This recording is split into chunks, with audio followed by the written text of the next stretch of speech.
ने सम्मानित होने वालों में छात्राओं की संख्या अधिक होने पर उपस्थित अभिभावकों से कहा, आज हमें पुरानी चल रही आ रही बेटी और बेटे के अंतर को दूर करना होगा। प्रतिभाओं का किया सम्मान। अभिभावकों को बेटी और बेटों के बीच की असमानता और अंतर को दूर करना होगा। झाबर सिंह खर्रा, फतेहपुर। श्रीनाथ हरि भीरू ट्रस्ट रोशावा द्वारा शनिवार को कस्बे के सूर्य मंडल में यूडीएच मंत्री झाबर सिंह खर्रा के सानिध्य में आयोजित प्रतिभा सम्मान समारोह में प्रतिभागियों को सम्मान किया गया। इस अवसर पर श्रवण चौधरी, रामता रूंथला, पूर्व IPS केसर सिंह, ब्रजेंद्र बिजारनिया, बजरंग सिंह शेखावत, विकास भास्कर, हरलाल थेतलिया, कृष्ण जानू, सरोज कड़वासरा आदि विशिष्ट अतिथि थे। झाबर सिंह खर्रा ने सम्मानित होने वालों में छात्राओं की संख्या अधिक होने पर उपस्थित अभिभावकों से कहा, आज हमें पुरानी चल रही आ रही बेटी और बेटे के अंतर को दूर करना होगा। आप अपने बेटे को बेहतर निजी शिक्षण संस्थान में अध्ययन करवाते हो और बेटी को सरकारी स्कूल में।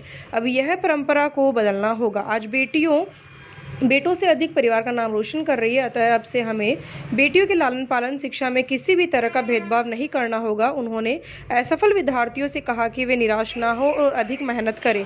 प्रमाण पत्र देते समय मंत्री झाबर सिंह खर्रा ने कई छात्राओं से पूछा कि वे आगे क्या बनना चाहते हैं और उन्हें आशीर्वाद दिया। ट्रस्ट गत दिनों ज्ञानोदय के तहत ली गई परीक्षाओं में श्रेष्ठ अंक लाने वाले प्रतिभाशाली विद्यार्थियों को मोमेंटो एवं प्रमाण पत्र देकर सम्मानित किया। समारोह में SP ख्यालिया, सुशील पंवार, सरपंच जरीना खान, करण सिंह जाखड़, अशोक बोचीवाल, मोहनलाल मैदवाल, OP जाखड़, अरविंद खोटिया सहित अनेक जनप्रतिनिधि मौजूद रहे। आज के इस प्रतिभा सम्मान समारोह में जिन किशोर विद्यार्थी बालक बालिकाओं को अपनी प्रतिभा के बल पर सम्मानित होने का अवसर मिला, उन सबको मैं हृदय से धन्यवाद देना चाहूंगा और उम्मीद करूंगा कि उनकी ये गति भविष्य में भी बरकरार रहेगी। और उपस्थित किशोर विद्यार्थी बालक बालिकाओं में जिनको इस समारोह में सम्मानित होने का अवसर नहीं मिल पाया, उनसे भी एक अनुरोध करूंगा कि निराश होने की आवश्यकता नहीं है। इस परीक्षा में आपने जो बेहतर प्रदर्शन करने का प्रयास किया और उसमें जो कमी खामी रही, भविष्य में वो कमी खामी नहीं रहे, इसके लिए अभी से सतत प्रयास जारी रखें और जीवन में 2 चीजों का विशेष ध्यान रखें, अनुशासन और कठिन परिश्रम। अब मैं चूंकि यहाँ 3 वर्गों से अलग अलग बातचीत करना चाहूंगा। सबसे पहले जितने भी सम्मानीय वरिष्ठ या अभिभावक यहाँ बैठे हैं, उनसे मैं एक निवेदन करना चाहूंगा। अभी सम्मान समारोह का आपने देखा होगा, जिन्हें लाडलों को आप टाई और ड्रेस पहना, टाई बांधकर ड्रेस पहनाकर स्कूल की बस में चढ़ाकर अपने आप को गौरवान्वित महसूस करते हैं और बेटियों को सरकारी स्कूल में भेज देते हैं, फर्क आपको महसूस हुआ होगा कि जितनी संख्या में बालक बालिकाएं यहाँ सम्मानित हुई, उसमें बेटियों की संख्या ज्यादा है। और मैं एक निवेदन और करूंगा कि लगभग 2-2.5 सप्ताह पहले, हम तो आपका क्षेत्र तो शिक्षा में बहुत पहले से अग्रणी था, करौली जिले के कुलगांव में एक प्रतिभा सम्मान समारोह में जाने का अवसर मिला और वहां मुझे बहुत आश्चर्य हुआ। जितनी बेटियों को सम्मानित किया गया, 90 से लेकर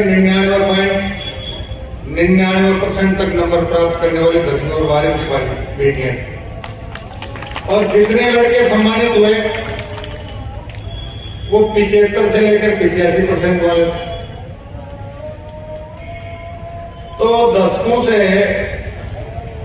हमारी जो विचारधारा बनी हुई है बेटे और बेटी में भेदभाव करने की, अब उसका परित्याग करने का समय आ गया है।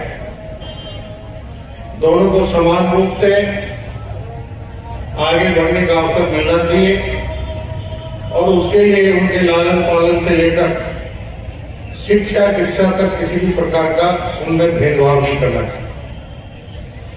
दूसरा, मैं एक निवेदन और करना चाहूंगा। अभिभावक अपने परिवार के किशोर वय के बालक बालिकाओं को विद्यालय महाविद्यालय में प्रवेश दिलाकर सामान्यतः अपनी भावी पीढ़ी के प्रति अपने कर्तव्य और दायित्वों की तीसरी मान लेते हैं। विद्यालय हो चाहे महाविद्यालय, उसका समय है केवल मात्र 7 घंटे और दिन और रात के समय है 24 घंटे। 24 में से अगर 7 को निकाल दें तो बाकी 17 घंटे में हमारे परिवार के वो किशोर बालक बालिकाएं किस प्रकार की संगत में रहते हैं, कैसी उठ बैठ है, कैसी बोलचाल है, क्या करते हैं क्या नहीं करते, इसमें सामान्यतः कोई भी अभिभावक ध्यान देने की आवश्यकता महसूस नहीं करता। और इसीलिए समाज में कुछ विकृतियां पैदा हो रही हैं और वो विकृतियों का मैं विस्तृत चर्चा इसलिए यहाँ नहीं करूंगा कि हमारे किशोर वय के बालक बालिका बैठे हैं। आप नेशनल क्राइम रिकॉर्ड ब्यूरो के आंकड़ों का अध्ययन करेंगे तो आपको सारी स्थितियां अपने आप स्पष्ट हो जाएंगी। और उसमें मेरा ये मानना है कि कहीं न कहीं अभिभावक इन परिस्थितियों के लिए दोषी हैं। इसलिए उपस्थित सभी सदनों से मेरे 2 ही निवेदन है कि बेटे और बेटी में भेदभाव करना बंद कर दें, सबको समान अवसर दें और विद्यालय महाविद्यालय में प्रवेश दिलाकर अपने कर्तव्य और दायित्वों की भावी पीढ़ी के प्रति तीसरी नहीं मान लें। उन पर निरंतर उनके हर गतिविधि का ध्यान रखें और कहीं कोई कमी खामी दिखाई दे तो उसको विद्यालय महाविद्यालय के शिक्षकों के साथ या परिवार के विभाग से बात करके 300 करोड़ रुपए की स्वीकृति जारी करवाई। उसमें से 75 करोड़ रुपए हमारे पास आ गए।